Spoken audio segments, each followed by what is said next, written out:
A paz do Senhor, queridas, pode se sentar. Glória a Deus. Hoje não precisava nem para pregar, né? Fala sério. Que bênção. Gente, a gente está na presença do Senhor.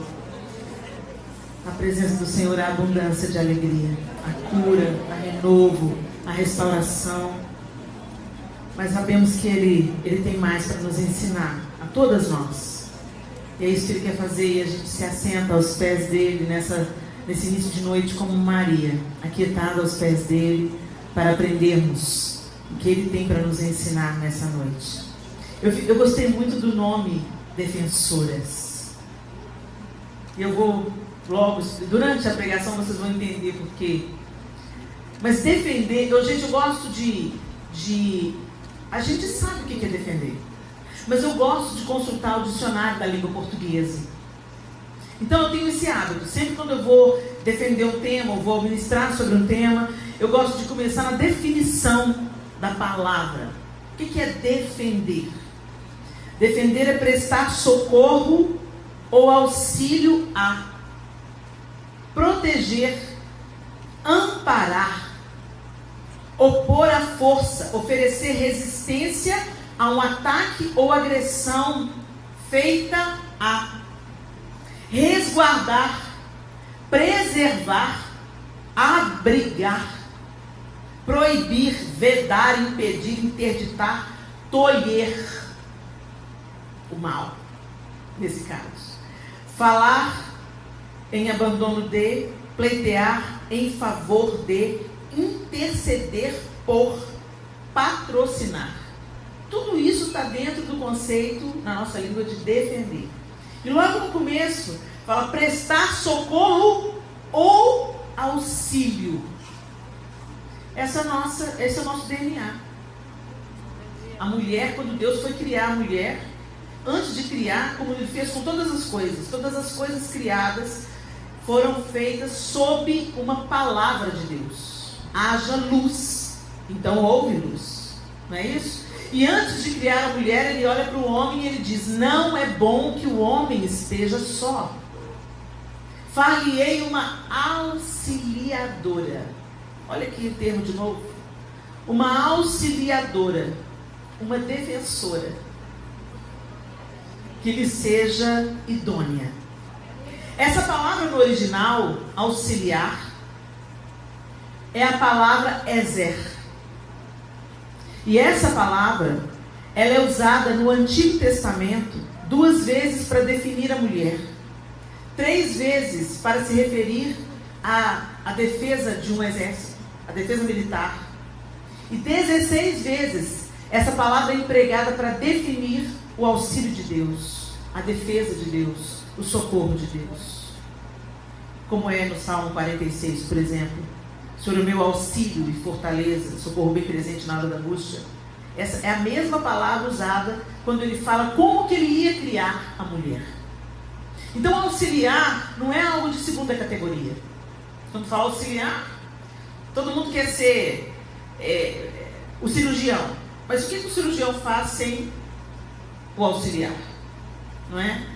E no nosso século megalomaníaco, a gente quer ser líder, cabeça, primeiro. Isso não tem nada a ver com o Evangelho de Jesus Cristo. Nada a ver. Para começar, o rei de toda a terra encarna, se torna carne. Só aí já mostra para a gente, já aponta o caminho, o que o Senhor quer fazer em nós e através de nós. Nós estamos aqui para sermos pontes, nós estamos aqui para ser socorro, nós estamos aqui para ser auxílio, nós estamos aqui para proteger, para amparar, para opor à força, oferecer resistência a toda maldade, a tudo que se levanta contra o senhorio de Cristo, a resguardar, a preservar, a abrigar e por aí vai. Então, defensoras é o nome e o tema que me foi dado para eu destrinchar com vocês dentro dessa lacuna de defensora. Obrigada, minha linda. É defendendo a família. Defender a família. Aí é impossível eu não me lembrar de uma mulher. Eu já falei muito sobre ela. Talvez se eu tivesse mais uma filha, ia ficar difícil. Eu ia ficar entre as 2 defensoras que eu vou falar sobre elas hoje. Se eu tivesse mais uma filha, não é o caso, tá, gente? Sem chance, ok? Mas quem sabe meus filhos colocam em uma das minhas netas, porque eu amo essas mulheres. Eu aprendi a admirá-las e a respeitá-las. Eu aprendo muitíssimo com as duas. E a primeira delas está descrita em 1 Samuel. Pode abrir a sua Bíblia. 1 Samuel, capítulo 25. Eu vou usar a linguagem Nova Versão Transformadora. Vamos lá, Tablet. Eu te abençoo em nome de Jesus. O tablet está ficando igual eu, dando bizil. Vamos lá. A partir do verso 2 de 1 Samuel 25. Havia um homem rico em Maom que tinha propriedades perto da região do Carmelo. Possuía 3.000 ovelhas e 1.000 cabras. 3.000 ovelhas e 1.000 cabras. E era a época da tosquia das ovelhas. O homem se chamava Nabal, sua esposa Abigail era uma mulher inteligente e bonita. Mas Nabal, descendente de Caleb, era um homem rude e perverso em tudo que fazia. Quando Davi soube que Nabal estava tosqueando as ovelhas, chamou 10 rapazes e lhes disse: subam ao Carmelo e vão a Nabal, enviem saudações em meu nome. E digam a ele: paz e prosperidade ao Senhor e à sua família, e a tudo que é seu. Disseram-me que é a época da tosquia. Enquanto seus pastores estiveram entre nós do Carmelo, nunca lhes fizemos mal, e nada foi roubado deles. Pergunte a seus homens, e eles lhe dirão que isso é verdade. Diante disso, pedimos que o Senhor seja bondoso conosco, pois chegamos numa época de celebração. Por favor, reparta conosco e com seu amigo Davi o que puder dos seus mantimentos. Os rapazes transmitiram essa mensagem a Nabal em nome de Davi e esperaram pela resposta. Quem é esse tal de Davi? Perguntou-lhes Nabal. Quem é esse filho de Jessé, pensa que é? Hoje em dia, há muitos servos que fogem de seus senhores. Eu devo pegar meu pão, minha água e a carne dos animais que abati para meus tosquiadores e entregar a um bando que vem não se sabe de onde? Então os rapazes enviados por Davi voltaram e lhe contaram tudo o que Nabal tinha dito. Peguem suas espadas, disse Davi, e pôs sua espada à cintura. E seus homens fizeram a mesma coisa. 400 deles partiram com Davi, enquanto 200 ficaram para guardar a bagagem. Enquanto isso, um dos servos de Nabal foi até Abigail e lhe disse: Davi enviou mensageiros do deserto para saudar nosso Senhor, mas ele lhes respondeu com insultos. Os homens de Davi foram muito bons conosco e nunca nos fizeram mal. Nada foi roubado de nós durante o tempo em que estiveram conosco no campo. Na verdade, dia e noite, eles foram como um muro de proteção para nós e para as ovelhas. É bom que a senhora leve esses fatos em consideração e resolva o que fazer, pois haverá problemas para o nosso Senhor e para toda a sua família. Nabal é um homem tão cruel que ninguém consegue conversar com ele. Sem perder tempo, Abigail providenciou 200 pães, 2 vasilhas de couro cheias de vinho, 5 ovelhas preparadas, 5 cestos de grãos tostados, 100 bolos de passas e 200 bolos de figo. Colocou tudo em jumentos e disse aos servos: vão adiante e logo os seguirei. Mas não contou a seu marido Nabal o que estava fazendo. Quando Abigail entrava num desfiladeiro, montado em seu jumento, avistou Davi e seus homens vindo em sua direção. Davi tinha acabado de dizer: de nada adiantou ajudarmos esse sujeito. Protegemos seus rebanhos no deserto e nenhum de seus bens se perdeu ou foi roubado, mas ele me pagou o bem com o mal. Que Deus me castigue severamente se eu deixar um homem ou menino vivo na casa de Nabal até amanhã de manhã. Quando Abigail viu Davi, desceu depressa do jumento e se curvou diante de Davi com o rosto em terra. Caiu a seus pés e disse: a culpa é toda minha, meu senhor. Por favor, ouça o que a sua serva tem a dizer. Nabal é um homem perverso. Não dê atenção ao que ele disse, ele é um insensato, mas como seu nome me indica. Mas eu nem sequer vi os rapazes que o Senhor enviou. Agora, meu Senhor, tenha certeza de que tão certo como vive o Senhor e tão certo como a sua própria vida, foi o Senhor que o impediu de matar e se vingar com as suas próprias mãos. Que todos os seus inimigos e os que procuram matá-lo acabem como Nabal. Aqui está um presente que sua serva trouxe para o Senhor e seus companheiros. Por favor, perdoe-me se o ofendi de algum modo. Que o Senhor lhe conceda uma dinastia duradoura, pois está lutando as batalhas do Senhor. Que Ele o livre de fazer o mal durante toda a sua vida. Mesmo quando for perseguido por aqueles que procuram matá-lo, sua vida estará segura sob o cuidado do Senhor seu Deus, protegida como um tesouro. Mas a vida de seus inimigos desaparecerá como pedras atiradas de uma funda. Quando o Senhor tiver feito tudo o que prometeu e o tiver colocado como líder de Israel, não haverá em sua consciência a tristeza e o peso de ter derramado sangue e se vingado sem necessidade. E quando o Senhor tiver feito grandes coisas em seu favor, lembre-se de sua serva. Davi respondeu a Abigail: louvado seja o Senhor Deus de Israel, que hoje a enviou ao meu encontro. Graças a Deus por seu bom senso. Que você seja abençoada por me impedir de matar e me vingar com minhas próprias mãos. Pois tão certo como vive o Senhor, o Deus de Israel, que me impediu de lhe fazer mal, se você não tivesse vindo depressa ao meu encontro, amanhã pela manhã não haveria nenhum homem ou menino vivo na casa de Nabal.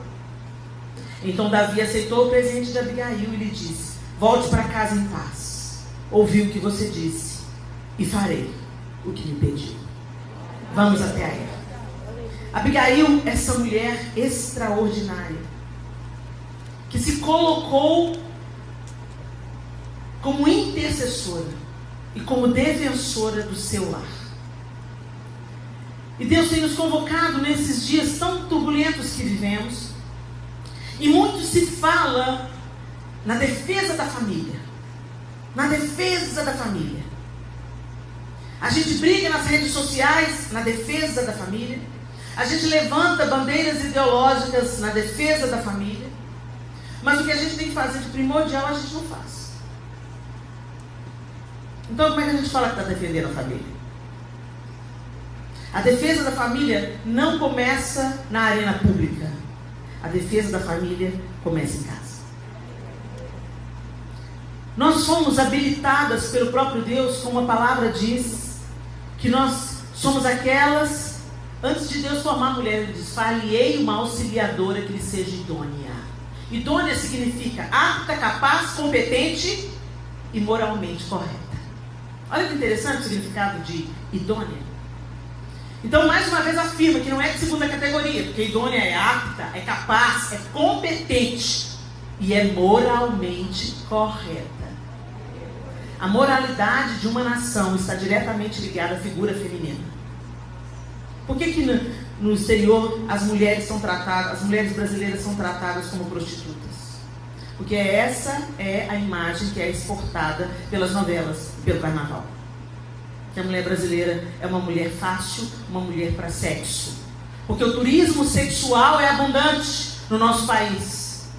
Então é essa imagem, entendem, que está diretamente ligada à figura feminina. Muito se fala no feminismo defendendo a figura feminina. Mentira! Se o feminismo realmente tivesse como base principal defender a figura feminina, ele não ia permitir, autorizar que a imagem feminina fosse explorada através da pornografia, através da prostituição, através do turismo infantil e do turismo sexual.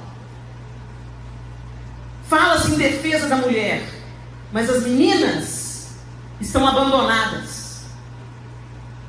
As meninas estão sendo prostituídas. Uma menina põe um shortinho, começa a dançar um funk e ninguém faz nada para mudar essa realidade. Então não venha me falar em defesa da mulher com coisíssima nenhuma, não. Não é o feminismo que vai defender a mulher, não. Quem vai defender a mulher é o cristianismo.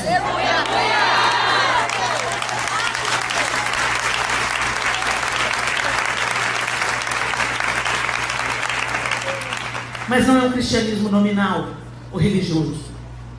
É um cristianismo que se envolve na causa. É um cristianismo que ensina, que aconselha, que acolhe, que educa amorosamente e que se mete numa trincheira de batalha, se for preciso, para defender uma menina. Tem abusos, tem meninas e meninos também, que sofrem abuso dentro do núcleo doméstico. A maioria dos abusos sexuais acontece no contexto familiar. O abusador ou é um familiar, ou é alguém muito próximo à família. E sabe o que a mãe faz? Finge que não vê. Porque confrontar esse tipo de situação vai dar pano para manga, vai trazer desconforto, pode gerar um divórcio. E o que vão falar? Mas a gente não pode fugir daquilo que Deus nos chamou para fazer. E nós mulheres precisamos de nos erguer como defensoras da família. E eu trouxe essa mulher extraordinária porque ela carrega umas características que podem muito nos inspirar. A primeira coisa, Abigail sabia escutar. Por que você está dizendo isso, Helena? Por que Abigail era uma boa ouvinte? Porque quando deu ruim, e os empregados viram como Nabal destratou gente, deixa eu só contextualizar vocês. Davi, nessa época, estava pelo deserto, fugindo da ira de Saul, fugindo da inveja de Saul. Então ele andava, ele e seus valentes, e se valiam de expedientes para sobreviver. Então eles estavam ali, e tinha um homem próspero pastoreando os seus rebanhos no Carmelo, e eles estavam por ali. O que eles faziam? Ajudavam. Não saqueavam, não roubavam os pastores, e muito pelo contrário, como os próprios pastores de Nabal falaram, eles eram como um muro ao redor do rebanho, para que nenhuma ovelha se perdesse. E aí quando Davi ficou sabendo que era o tempo da tosquia, e o tempo da tosquia era o quê? Era o tempo é como se fosse o tempo da colheita. Era o tempo do lucro, era o tempo e eles faziam uma festa na época da tosquia, né? Porque aquilo ia gerar renda, o rebanho ia ser, a lã ia ser vendida, aquilo tudo. E aí, então tinha muita comida para os tosqueadores, era um momento de celebração, de muita fartura. Então quando Davi ficou sabendo, está no tempo da tosquia, então está no tempo da fartura. Tem muito bolo, tem muita carne, tem muita coisa boa. Então vamos lá, vamos lembrar Nabal que nós ajudamos a cuidar, e hoje ele está colhendo o fruto da nossa ajuda, e se ele usar de generosidade para conosco, e nos dá um pouco dos seus mantimentos, daquilo que ele fez. E Nabal, gente, isso era uma coisa completamente comum naquele contexto. Mas Nabal fingiu de besta. Conhece essa expressão? Fingiu de besta, deu migué, golpe do João sem braço, fingiu demência, fingiu que não era com ele, enfim. E aí, isso acendeu a ira de Davi. Então tinha dois homens irados, um tolo e um irado. E aí, quando os rapazes viram aquilo, eles foram onde? Eles não foram lá em Nabal falar com Nabal: patrão, você não sabe o que você está fazendo não, patrão. Vamos lembrar do senhor, patrão. O senhor cuidou da gente, reveja. Não, eles não falaram com Nabal, porque Nabal era tolo. O tolo não ouve. O tolo não ouve conselho. O tolo não ouve os mais velhos. O tolo não quer saber a opinião de ninguém. Eu é que tenho razão, eu que sei da minha opinião. Ao invés de eles irem em Nabal, eles foram na mulher de Nabal. E o texto já começou a dizer pra gente que ela era uma mulher bonita e inteligente. Em outras traduções diz, era uma mulher sábia e bela. Gente, sabedoria é mais do que inteligência. Porque tem gente que é inteligente, é tolo. É mais do que inteligência. É a sabedoria, a inteligência que vem de Deus. A inteligência dos homens pode ser pela nossa percepção e a capacidade de apreensão intelectual, e pode vir também pelo estudo, pela aquisição de conhecimento. Mas tem um conhecimento que é revelado, ele vem do alto, e ele não muda apenas a sua capacidade de apreensão, ele transforma o seu coração e gera uma nova atitude. E é isso que acontecia com Abigail. Ela era uma mulher sábia. Então eles foram aonde ia? Sabedoria. Vamos falar para quem pode resolver. Abigail pode resolver. Você é essa mulher na sua casa? Será que você tem cumprido o decreto de Deus sobre a feminilidade? Será que você é aquela... Vamos saber a opinião da Tereza, da Ana, da Kelly, da Cristina, da Regina. Vamos lá saber o que a Susan pensa. Não, com certeza a Margarete vai ter alguma coisa para falar para a gente. Não, a Paula vai ajudar a gente a resolver isso. Qual é o seu nome? Faz a pergunta. Será que a Helena tem sido uma Abigail nesse tempo? Faz uma pergunta para você mesmo, colocando o seu nome. Será que a Carla tem sido uma Abigail nesse tempo? Eu sei ouvir. Gente, a gente perdeu o hábito de ouvir. A gente não escuta. A gente escuta, mas já pensando numa resposta para provar que a gente está certa. Enquanto a pessoa está falando, você já vai montando um argumento. Isso não é ouvidoria. Para você ouvir, você tem que desfazer as armas e escutar até o fim. E se colocar no lugar de quem está falando. E se identificar com a situação e com a perspectiva que ele está te oferecendo. Isso é ouvir de verdade. Será que nós somos essas mulheres? Os nossos filhos às vezes estão emitindo sinais de socorro. Você está na rede social brigando por causa da ideologia de gênero, mas o seu filho está debruçado no computador, viciado em tecnologia, e você fala que está defendendo a família. E quando ele vai te falar alguma coisa, você não quer ouvir. Olha, respeite comigo, menino.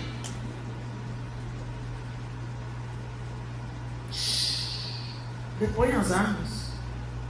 Você é autoridade. A autoridade que precisa ser imposta não é autoridade, é autoritarismo. A autoridade flui. Se você perdeu a sua autoridade dentro da sua casa, você precisa buscar que Deus restitua a sua autoridade diante dos seus filhos. Em nome de sermos mães, nós abusamos. Talvez pela nossa escola. Às vezes a gente viu a nossa mãe repetindo e a gente repete a mesma coisa. Mesmo que fracassou miseravelmente com a gente repete o mesmo erro. Quantas vezes a gente falou com o nosso filho, engole o choro. Você corrige ele, não deixa ele chorar? Ele é um ser humano. Ele precisa chorar. Senão ele te mata. Se vira rancor, ressentimento, deixa ele chorar. Corrige sim o filho, sim. Mas também dá o colo para ele. Não é Deus que faz assim com a gente? Deus que faz assim com a gente? Ele corrige a gente, mas quando a gente vai com a boca reganhada para ele, ele vem cá. Errou mesmo, né, mãe? Pode chorar. O João, quando corrigiu os nossos filhos, o João que corrigiu os seus filhos, que ele é manso e humilde de coração. E eu estou aprendendo com ele para achar descanso para minha alma. Então o João sempre foi mais tranquilo. Você não bate num filho, não corrige. Gente, quando eu falo bate, não estou falando de espancamento, não, tá? A correção com a vara que a Bíblia manda fazer é no lugar pedagógico. A criança tem que saber porque está sendo corrigida. E depois de todas as tentativas de diálogo fracassaram, a vara é o último recurso. Foi bem aplicada lá em casa. Não me arrependo de nada. E hoje eles me agradecem. Até a mais rebelde dos filhos me agradece pela vara. Porque se a gente não der a vara para os nossos filhos, não der limite para os nossos filhos, a polícia vai dar. É verdade. Então você corrige o filho, não com raiva. Senão não é correção, é vingança. Vai beber uma água. Aí não, aí o sangue esfriou. Aí não, aí que é correção, porque aí você está sabendo o que você está fazendo, você não vai se exceder na sua correção, você não está se ligando, você está comunicando a criança, porque, gente, quando eu perdi a paciência com os meus filhos, berrava com eles, não sei o que, era um fracasso. Eles só ficavam mais rebeldes, mais revoltados. Mas quando eu falava, avisei a primeira vez. Quando eu falava a segunda vez, agachava na altura deles e falava, escuta, eu já falei isso, isso e isso. Se você não obedeceu, eu vou ter que te corrigir. A terceira vez falhou, eu só fazia assim, vamos pro quarto. Não! Aquele drama, que são meus filhos. E aí o João entrava em cena. E vinha com aquela calma, sentava, esperava eles dar o show. Acabou, filho, acabou. Você sabe o que você vai ser corrigido? E fazia eles falarem por que estavam sendo corrigidos, para eles terem certeza do porquê que eles estavam sendo corrigidos. Agora você sabe que você vai ser corrigido. Quantas vai ser, papai? 3. 3 varadas no bumbum. Nunca era com a mão, porque mão é para carinho. Então, ou era uma varinha mesmo, ou era uma reguinha, ou era um chinelo. No bumbum, com remédio. Plá, plá, plá. Aí chorava. Claro, chorava, doeu. Aí o João oferecia colo. Deixava chorar, chorar, chorar. Quando acabava, vamos orar. Então ora, oh Deus, me perdoa. Gente, a Bíblia é didática. Quando a gente aplica a correção do jeito que a Bíblia fala, para a gente não se exceder, para a gente não espancar o filho, mas que é para a gente corrigir, dar limite dos filhos, a Bíblia sabe o que está falando, gente. Tem filho que não precisa apanhar. Não precisa. Você fala com ele 1 ou 2 vezes, ele obedece. Ai, que delícia. Mas tem uns... Só Jesus na causa. Como eu apanhei. Aleluia, glória a Deus, porque minha mãe não me negou a varada. Mas tem certas coisas que não é pra gente perpetuar. Às vezes as coisas que a gente fala para o nosso filho, às vezes as coisas que a gente não fala para os nossos filhos. Escuta o que o seu filho tem a dizer. O que funciona para um, não funciona para outro. Então você tem que ter a percepção de que filhos são seres únicos. Um é um, outro é outro. É filho do mesmo pai, da mesma mãe, cresceram no mesmo ambiente, tiveram acesso às mesmas coisas. Mas eles não são a mesma pessoa. E eles não são você. São um ser humano único, com o propósito de Deus sobre a vida deles. E nós, como pais, temos que ser facilitadores. Sabe escutar. Mãe, tia, irmã, esposa, sabe escutar. Filha. Talvez você não é mãe, você é filha. Saiba escutar. Escuta o seu pai, escuta a sua mãe. Procure entender também as limitações deles. Eles não são super-heróis. Eles tiveram uma história que antecedeu a você. Ninguém é como é à toa. Tem um porquê. Escuta. Escuta o que o outro tem a dizer. Abigail sabia escutar. E porque ela era uma mulher confiável, uma mulher que podia ouvir o que fosse, porque ela era a solução e não a fofoqueira, porque tem gente que escuta para contar. Vem o problema, mesmo? Aí chega para outro, fulano, vou te contar uma coisa para a gente orar. Ainda tenta santificar a fofoca. Você não orou para falar com a outra para ela orar? Me ajuda. Escuta, genuinamente. Baixa as armas, baixa a defesa. Seu marido está reclamando de uma coisa, em vez de ficar retrucando com ele, presta atenção. Às vezes não é importante para você, mas é para ele. Seu filho está reclamando de uma coisa, para você pode ser uma bobagem, para ele é um gigante. Escuta. E escuta o que não é dito. Pede ao Senhor para te dar visão de águia, para você perceber que tem alguma coisa errada, mesmo quando essa coisa não é verbalizada. Você percebe um comportamento diferente de alguém dentro de casa, de alguém que vive com você e está angustiado, e que está comendo demais, que está ansioso, e você começa a identificar o problema.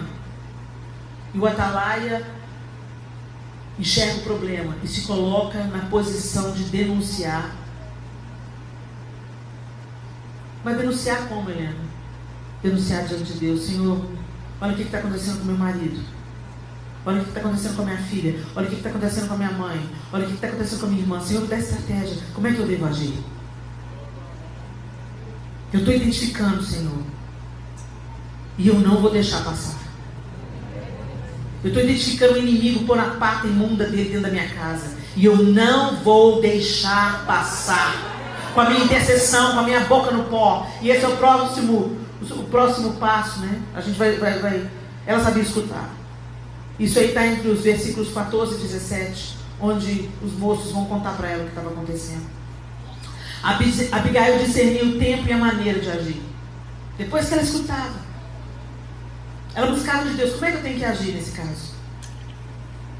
Imediatamente, o texto diz, imediatamente. Ela pegou comida. O que Davi quer? Comida? Pega comida. Ela não foi lá para falar com o Nabal. Ô Nabal, não estou acreditando em você não. Você está doido, Nabal? Davi tem 600 valentes, os caras tocam o terror.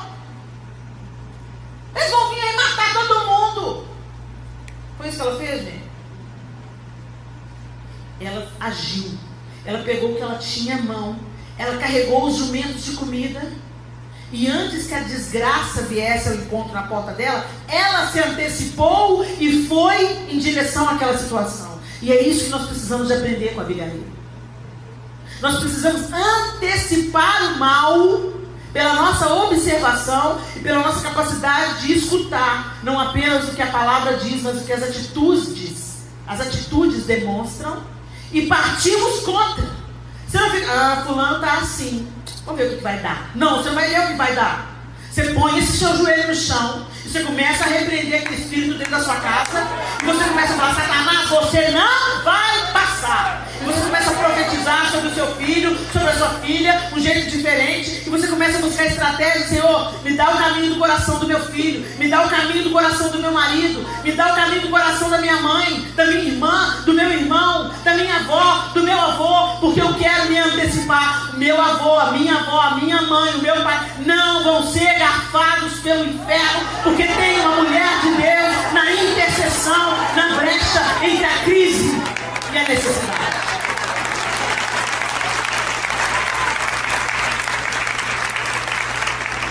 Ela discernia o tempo.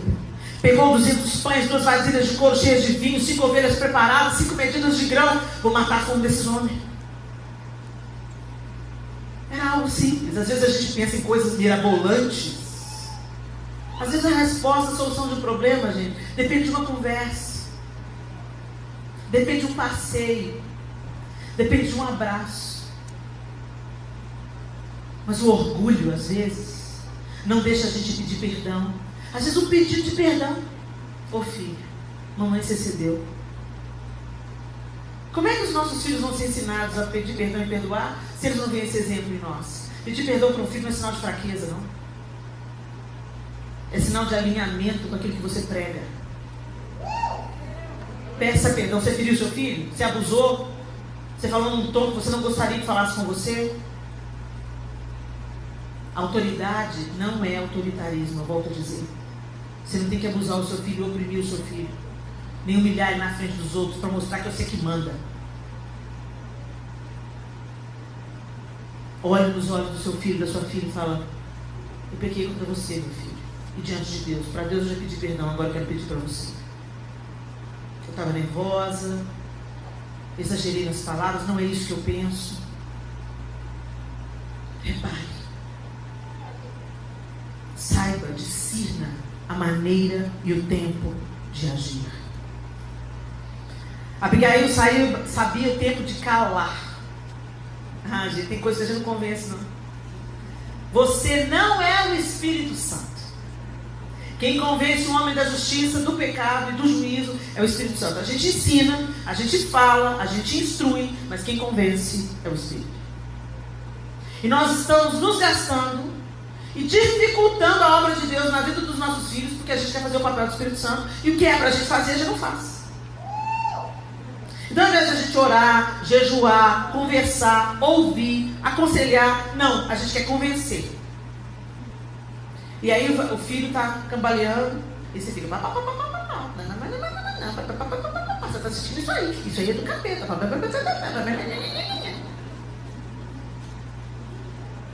Comece a gerar o seu filho espiritualmente. Comece a falar: Senhor, dá uma experiência contigo, revela-te a ele, Senhor. E entenda, cada filho tem um caminho, gente. Eu sei do que eu estou falando. Cada filho tem um caminho a ser percorrido.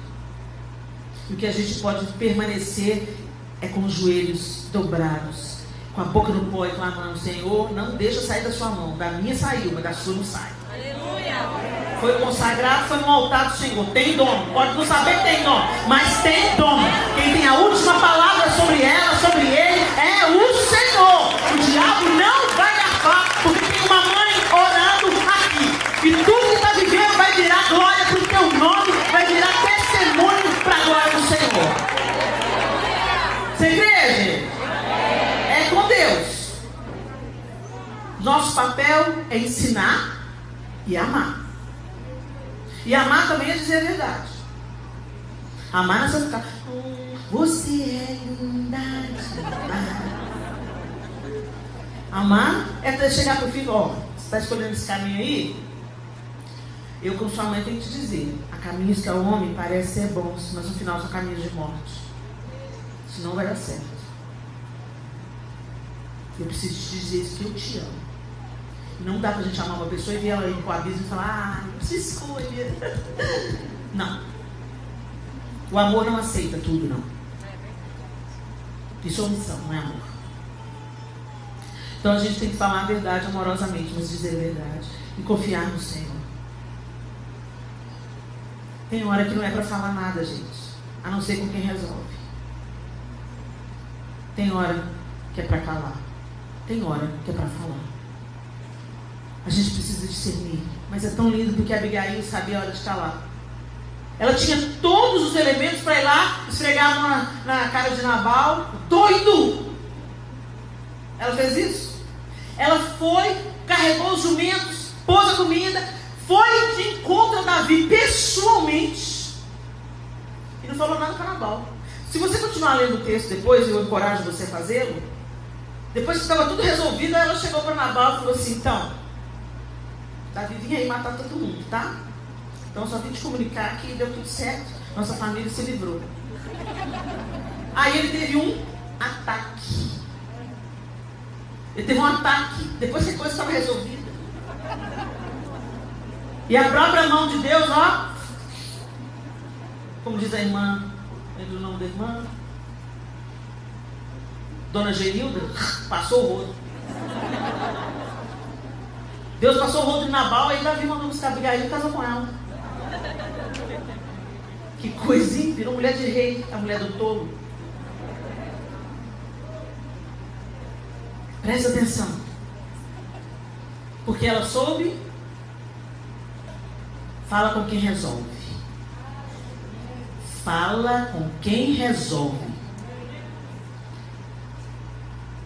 Para de expor a nudez da sua família para qualquer pessoa. Para, leva. Meu marido. Gente, para de falar mal com seu marido com os outros. Se você vai buscar ajuda, pega uma pessoa séria. Uma pessoa que tem um casamento sério. Que vai orar com você, que vai acolher a sua dor. Não que vai sair por aí espalhando. Você ficou sabendo do marido da fulana? Você saber babado gospel. Gente, o que você falar, você vai comer do fruto da sua palavra. É o que diz a Bíblia, não sou eu não.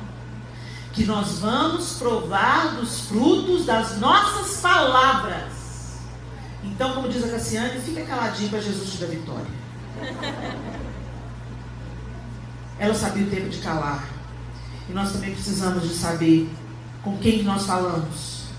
Aonde nós levamos as nossas súplicas. Onde pedimos e a quem pedimos conselho, oração, suporte. Não saia desnudando a sua família para qualquer pessoa, dando comida aos abutres que se alimentam da sua tragédia, da sua desgraça. Não consinta que isso aconteça. Abigail não temeu se humilhar.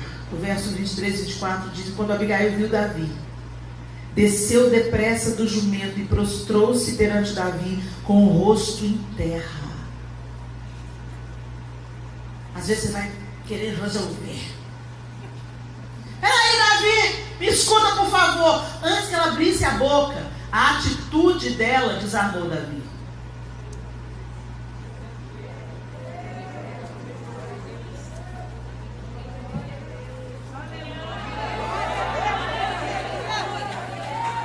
Nós precisamos de desarmar o nosso inimigo com humildade diante de Deus.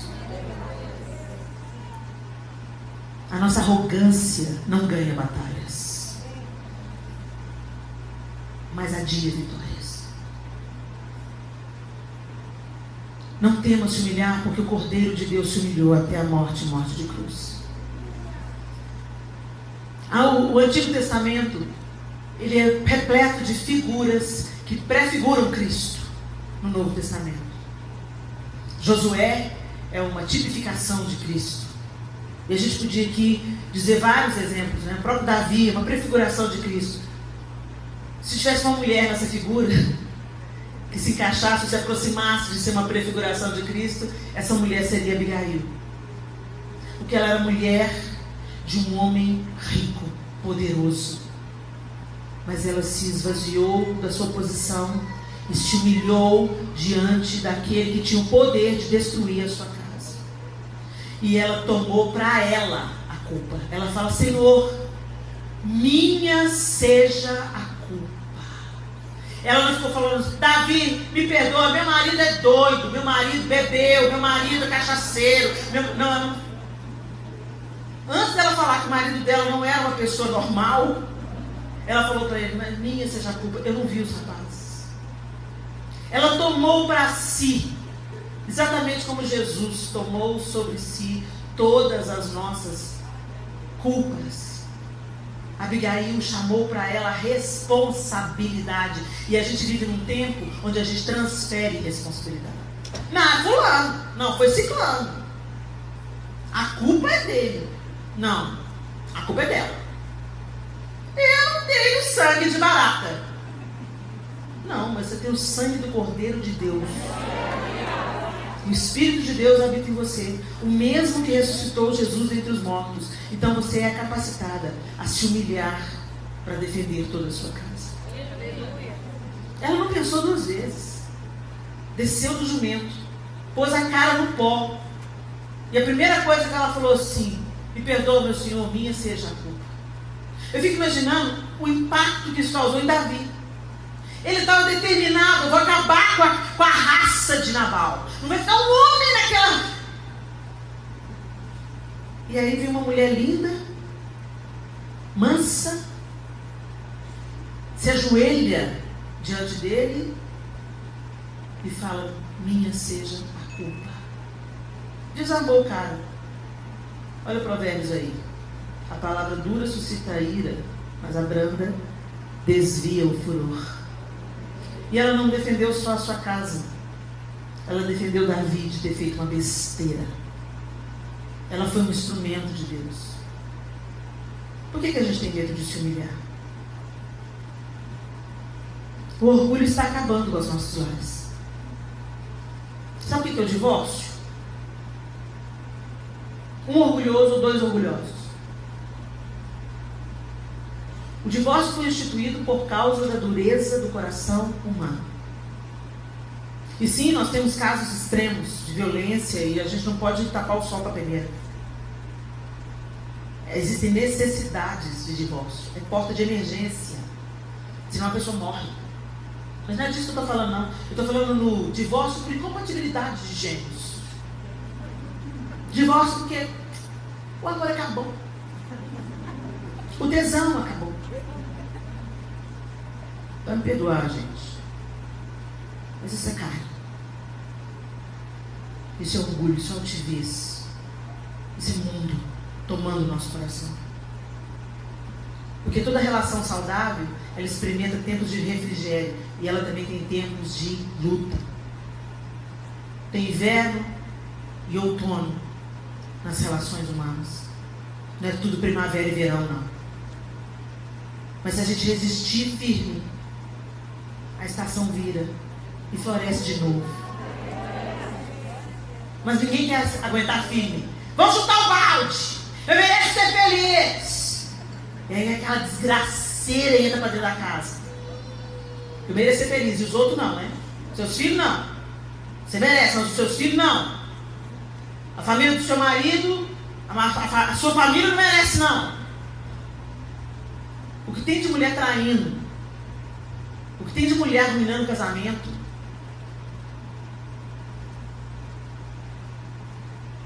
que o Senhor tenha misericórdia de nós, gente, porque nós temos uma habilidade especial dada pelo próprio Deus e um jogo de cintura para salvar casamento. Por isso que vem um discurso falso. A fila anda. Sabe aquela amiga? Você está tolerando esse babaca? Chuta isso pra lá, só. Aí você vai na vibe da amiga e daqui a pouco a amiga está pegando seu ex-marido. Você pensa que isso acontece não, gente? O pastor conhece cada história. Eu queria não conhecer. A capacidade infernal que uma mulher tem quando ela não dá lugar para Deus. Porque ela vira uma poderosa ferramenta na mão do capeta. Que o diabo não desperdiça mão de obra de qualidade. E mulher é mão de obra de qualidade. Ou você vai ser uma bênção, ou você vai ser uma Jezabel. Escolha a sua posição. Porque eu quero te falar nessa noite. Você não vai ficar em campo neutro. Se Deus não te ocupar, o diabo te pega de parceira. Tome a sua posição em nome de Jesus. E se coloque como defensora da sua casa.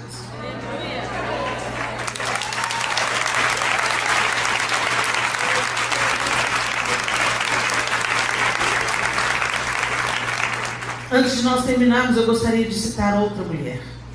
Está em Juízes capítulo 4. Em Juízes capítulo 4, a partir do verso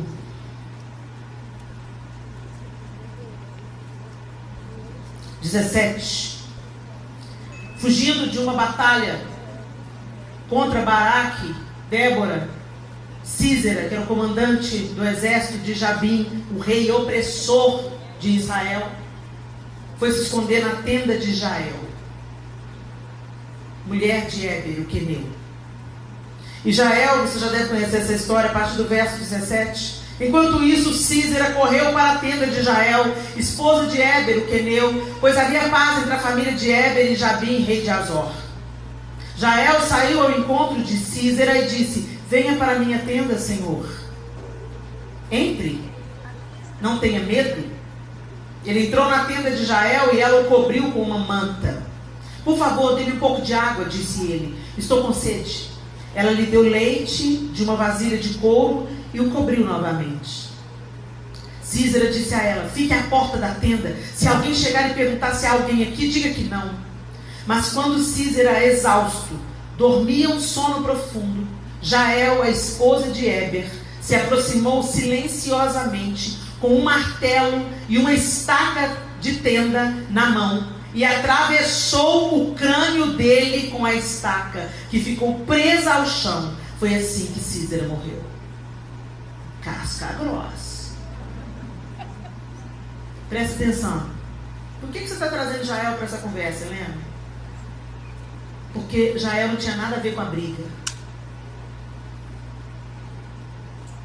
O texto acabou de dizer que havia paz entre o Éber, queneu, e o rei de Azor. Eles não eram adversários. Isso não impedia Jael de ver que Jabim oprimia a Israel. O povo fez o que era mal diante de Deus. Deus entregou o povo ao rei cananeu Jabim. E Jabim oprimia o povo, oprimia o povo, oprimia o povo. A gente não fala que oprimia o povo, estuprava as mulheres, pegava da colheita, pegava todo o fruto da terra, matava sem ter um motivo para isso. Era isso que era oprimir o povo de Israel. O povo de Israel estava sucumbindo diante da força de Jabim. E o seu comandante era Sísera. Ele que organizava as batalhas e os carros de ferro contra Israel. Até que Deus ouviu o clamor de Israel e falou assim, levantou Débora. Débora falou para Baraque, comandante do exército do Senhor, e falou: eu vou dar livramento de vocês, para vocês das mãos de Jabim, porque vocês se voltaram para mim, vocês se arrependeram do seu pecado, e eu vou interferir, e eu vou dar vitória nas mãos de vocês através de uma mulher. A própria Débora profetizou isso, e a gente pensa que era Débora a mulher era Jael. Jael sabia que Sísera era o comandante do exército opressor. Jael assistia à opressão de Israel. Ela sabia o que estava acontecendo. E quando ela viu o inimigo dentro da sua tenda, ela usou as armas que ela tinha na mão. Ela não foi pegar uma espada. Ela não sabia manusear uma espada. Mas ela sabia manusear uma estaca e um martelo, que ela usava para esticar a tenda onde ela morava. Deus quer usar o que você sabe fazer.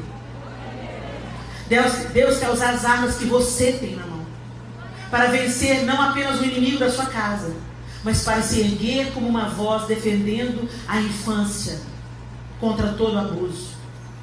Nós precisamos de nos colocar, nossas igrejas precisam se colocar como um lugar seguro para as crianças que estão sofrendo um terrível assédio moral, crianças que estão sendo expostas à pornografia, crianças que estão sendo molestadas sexualmente, crianças que estão sofrendo agressão física, acorrentadas em poços, deixadas nuas e passando fome, dentro da casa daqueles que deveriam defendê-la. As nossas igrejas precisam se tornar lugares seguros para crianças, onde elas podem denunciar e onde, se for preciso, elas serão acolhidas na nossa própria casa. Aleluia!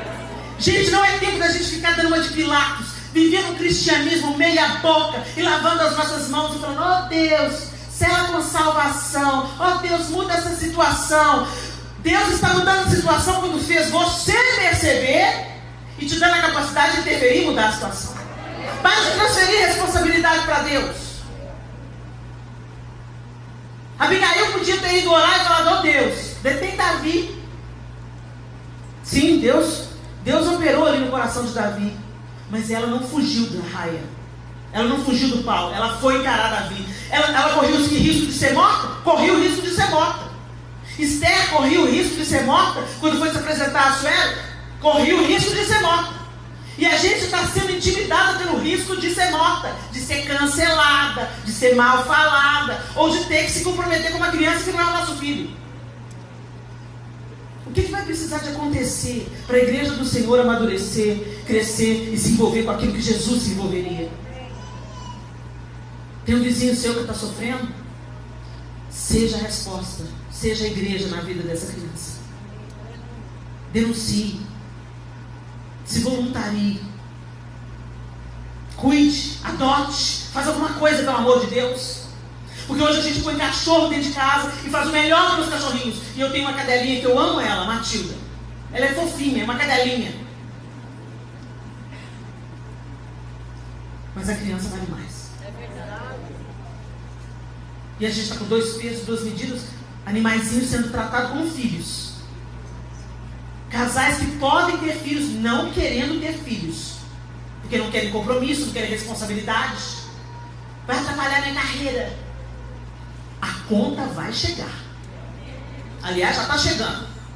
A conta já está chegando da revolução sexual. Vamos lá, vamos viver a vida. A conta está chegando. A mulher independente, vão queimar o sutiã, vão passar por cima dos homens, precisamos de homem para nada. Porque tem mulheres que não são mulheres, tem homens que não são homens, são monstros, abusivos, opacos, mulheres mandonas, autoritárias, mulher macho. Não há qualidade nenhuma nisso. Uma outra forma de feminicídio é quando o feminino é morto. Tudo que é feminino está morrendo. Tudo que é delicado, tudo que agrega, tudo que conforta, tudo que consola, tudo que é fofinho está morrendo. Manda mais que os machos falam: não, vou lá, resolvo. Não vai, querida. Mas a conta vai chegar. Que o Senhor nos erga para sermos defensores da nossa família. Que comece dentro de casa. Que a gente escute o que a gente tem que escutar. Que a gente fale quando e como a gente tem que falar. Que a gente receba discernimento e sabedoria do alto para reagirmos às situações que surgem como o Senhor quer que a gente reaja. Que a gente seja consoladora para as nossas amigas, encorajadora umas da outra. Que a gente não espalhe a fofoca, mas que a gente proteja a nudez umas das outras. Que a gente aconselhe, mas que a gente transborde. Que a gente não defenda apenas a nossa família, mas defendamos também outras famílias que estão sendo golpeadas. Nós temos Cristo. Não é só para servir aos nossos interesses, mas é para transbordar. A igreja não são essas paredes. A igreja é cada um de nós. Em Provérbios 31, o mesmo texto que descreve a mulher sábia, eu não acho que seja coincidência que esse versículo esteja justamente em Provérbios 31. E é com ele que eu quero terminar essa minha fala. Versículo 8 de Provérbios 31 diz assim: fale em favor daqueles que não podem se defender. Garanta justiça para os que estão aflitos. Isso é um chamado para cada um de nós. Jesus se envolveu. E a única ordem que ele deu para a gente foi fazer discípulos de todas as nações. E pelo que me consta, em uma tradução eu li que são discípulos acima de 20 anos de idade. Faça discípulos. E para fazer discípulo, você não dá folheto. Para fazer discípulo, você anda junto. Você senta junto, você come junto, quebra o pau de vez em quando e resolve, e chama Deus para conversa. Fazer discípulo é se envolver, como ele se envolveu. Por isso que a premissa é: quer vir após mim? Negue-se a si mesmo. Deixe esse seu ser fedorento, egoísta, egocêntrico longe. Se você quer me seguir de perto, o primeiro passo é se esvaziar do seu ego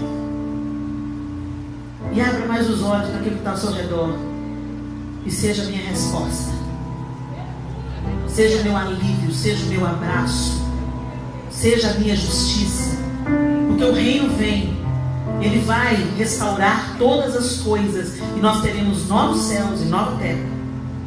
Mas eu já conheço o reino, ele já se manifestou a mim e ele já é o meu rei. Então eu já vivo hoje como a antecipação daquilo que eu aguardo. Eu já vivo a justiça hoje, eu já me envolvo hoje, eu já melhoro o ambiente que eu estou hoje. O meu ambiente de trabalho é mais tranquilo, mais leve, porque eu estou nele. E eu já vivo sob o reinado de Cristo hoje. As crianças ao meu redor, no meu raio de alcance, elas não vão sofrer, porque hoje eu já vivo com antecipação daquilo que eu aguardo: novos céus e nova terra, onde o governo sairá de Sião e a justiça reinará para sempre. Enquanto esperamos que a gente viva hoje dentro da nossa casa o sonho e o reinado de Cristo, a esperança e o reinado de Cristo na nossa vida hoje, eu tenho que te dizer, não vai dar para ficar olhando. Você vai ter que se envolver. Jesus não ficou olhando, ele se envolveu.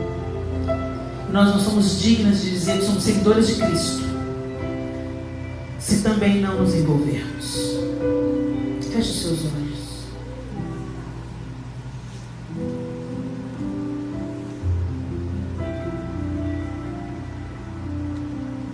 Senhor, nós te louvamos, porque a tua palavra nos confronta e nos traz de volta para a verdade, nos livra do engano desse tempo que encoraja uma vida egoísta. A idolatria do ego tem salteado os nossos corações. Que o teu Espírito Santo torne essa palavra viva na nossa prática. Que tudo que ouvimos hoje, Senhor, que transborde em frutos nas nossas atitudes. Que sejamos convencidas pelo teu Espírito daquilo que precisamos ser convencidas. Que a nossa atitude seja diferente. Que muito mais de um discurso pela família, que as nossas ações nos ergam como defensoras dos nossos lares, como Abigail, mulher sábia,